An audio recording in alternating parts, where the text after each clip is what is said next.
Is the word meditation enough to have you running through the covers? That used to be me too, until I figured out how. Here are 10 tips to help a beginner get started with meditation.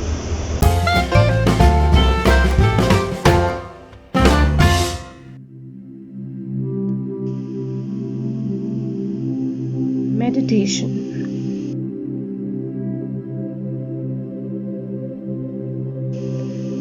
We are not unaware of the immense benefits one can reap from it.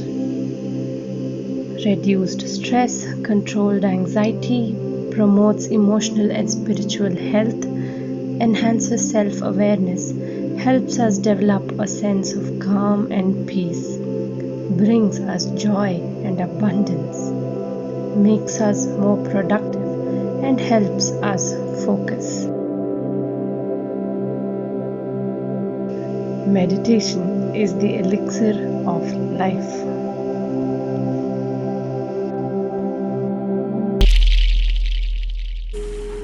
Hold on.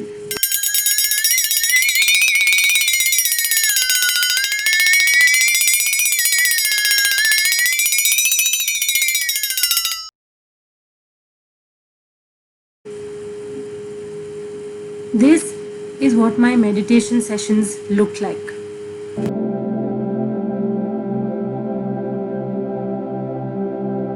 If I had $1 for every time I heard the advice, you should try meditation, I would have been a billionaire by now. Every time I heard meditation, I would imagine a saint sitting on the icy mountains and detached from the world. But my dear friend, it doesn't have to be that way or that hard. I am no meditation guru, and I have had my fair share of struggles with it. But I am getting better, and a few things helped me out on my journey.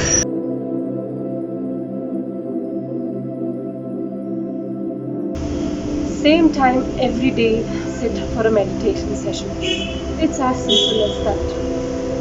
Over time, our brains will get accustomed, our bodies will get accustomed, and our minds will get accustomed to the fact that we are sitting down now for a meditation practice. This has to become a part of our daily routine, and only then can we truly accept it and do meditation as an effortless task. The best time would be sometime in the morning, before the hustle and bustle of the day has started to surround us. But whatever time works for you, be it late evening, just before going to bed, or just when you wake up, stick to one time and stick to that time every single day.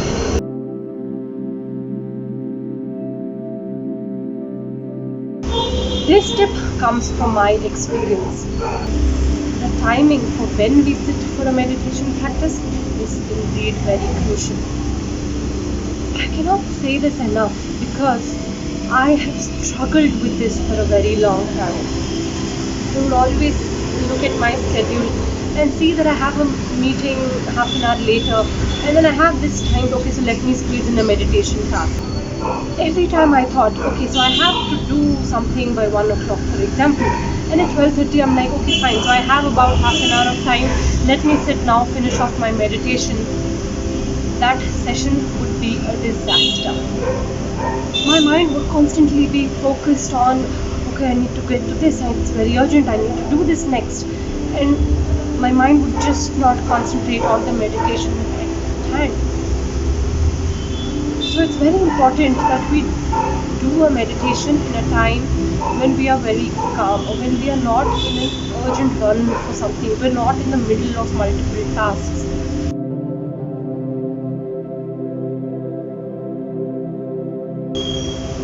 Ladies love shopping, don't we?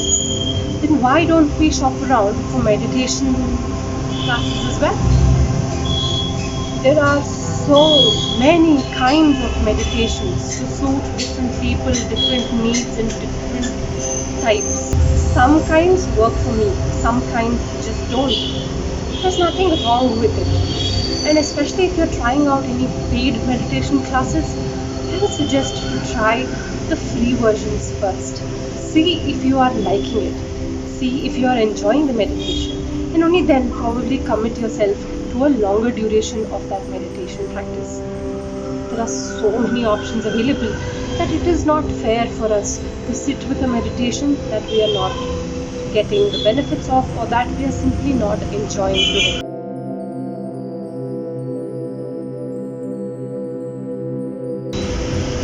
The same kind of meditation every single day, it can get boring. That's why mix it up. Some days, if your regular schedule is 10 minutes, some days let it become 20 minutes. Try longer meditations when you have more time at hand. I tried a few combinations of meditations. What seems to work for me is stick to a 10 to 15 minute practice every single day, and on weekends when I have more time on hand, or when things worked out and I just got bonus times, I would sit for a longer session of meditation, maybe something around 30 minutes or 40 minutes, but I wouldn't commit to that every single day. So 10 minutes every day, once in a while a 20-minute meditation, once in a while a 40-minute meditation. It kind of keeps things mixed up. Also, trying different 10-minute meditations every day for a week got me out of my routine of doing the same kind of thing every day.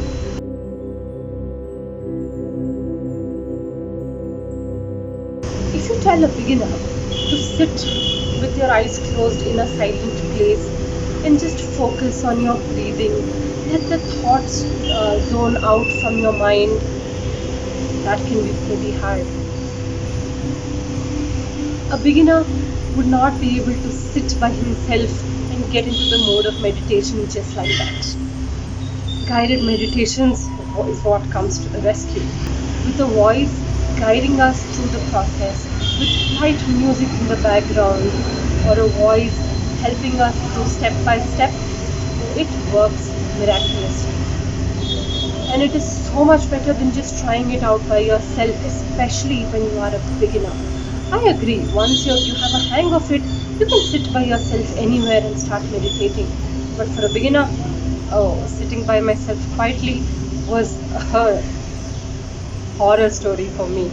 And isn't it always just fun to do something with somebody else? A guided meditation can make us feel that someone is with us and we are sitting together and doing this with other people. Much better than doing it alone, isn't it?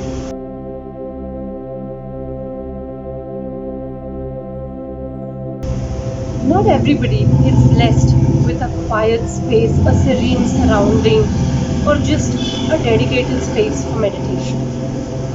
Especially for people like me who have a little toddler in the house who is always just waiting to knock on the door if you lock yourself in a room, or would just come crawling into the room where you are. So does that mean you cannot try meditation? No. This is where technology comes to our rescue. AirPods or noise cancellation headphones work wonders. Pop them in your ears, zone off the noise at least to a large extent, and you can get some quiet space to focus on your meditation. If you have a quiet space, then maybe this tip doesn't work for you.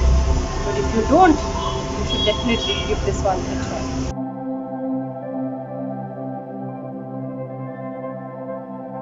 I am guilty of this one. When I tried meditation for the first time, I was like, okay, so this is supposed to make me a different person. I'm supposed to feel better. I'm supposed to feel energized. And I went in with so much expectations.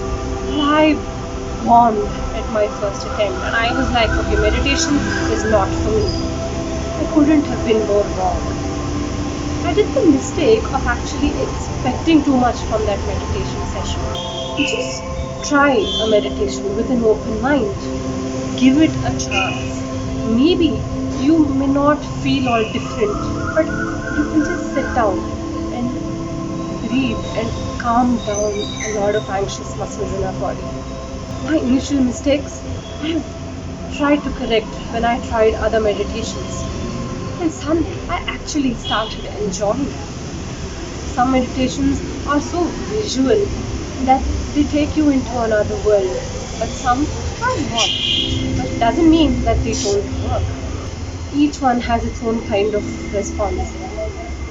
We all have different responses to a meditation. So what I experience, you may not, or wait, you feel I may not even understand it.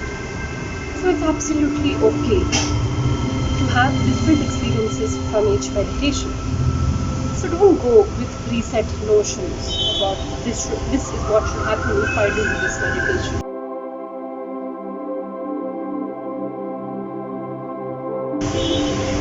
We have about 60,000 thoughts per day. And I think I used to get that many every time I sit for a meditation session. My thoughts would start running, and the moment I sit quietly, I'll remember, oh, I have to do this, oh, I have to do that. One thing leads to another, and before I know it, I am not in that room, definitely. But I am thinking away with my thoughts. I'm flowing away with my thoughts. And I'm just gone into another zone. It is kind of meditation, but it's not helping me with calming down or giving myself a break. What I realized works when you have trains of thoughts like this is consciously make an attempt to realize that, hey, cut it out, you're not here for that. This one is a little bit of an effort. We need to consciously bring back our thoughts to the present moment. Bring back our thoughts to the actions or the activities that we are currently doing. Bring back our thoughts to our breathing. A train of thought, once set off, can always be brought back. It's okay if your mind goes off wandering. Just focus and bring it back. Remember to bring it back, and that's very important. For beginners, trains of thoughts are very common. It's nothing to panic. It's nothing to think that meditation is not for me. Eventually, these trains will stop or will be controlled. We just have to be very conscious about this one.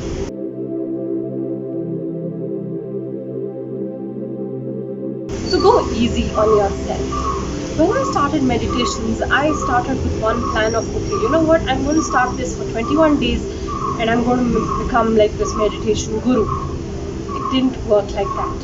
The first day was great, second day was fine, third day was okay, fourth day was a task.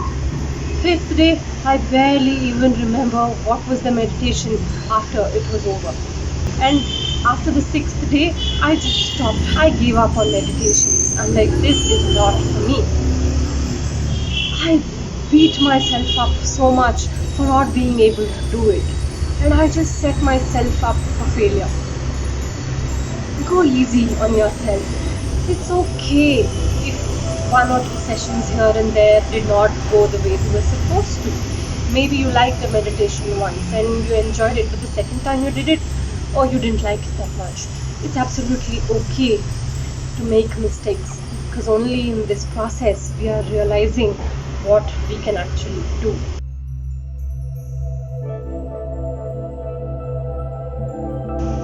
Practice, practice, practice. There is no substitute for this. Okay, so meditation is not easy, and if somebody said that to you, please tell me who that is, and I would want to know how. But with practice, anything can become easy. Time and again, doing the same thing again, giving it a try, and you will only get better with time. The first session, second session, third session, maybe you did really bad, but eventually you'll get a hang of it, and you'll start enjoying the process. I did, and I'm glad I did. Little things can make big differences. Little things can cause big changes. These little things have made a big difference in my meditation practice. I'm still not perfect. I still cannot zone out of the world like the way the saints do. But I can calm myself down when I need to.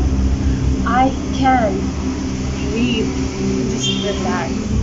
And that's what meditation is all about. So let's not have big images of what meditation should be. Let's not get scared of this word meditation. Let's make meditation our friend, because its benefits are immense, and we'll only be losing a lot of our chances if we don't give it a try. So hopefully you found some quick tips to help you with your meditation practice.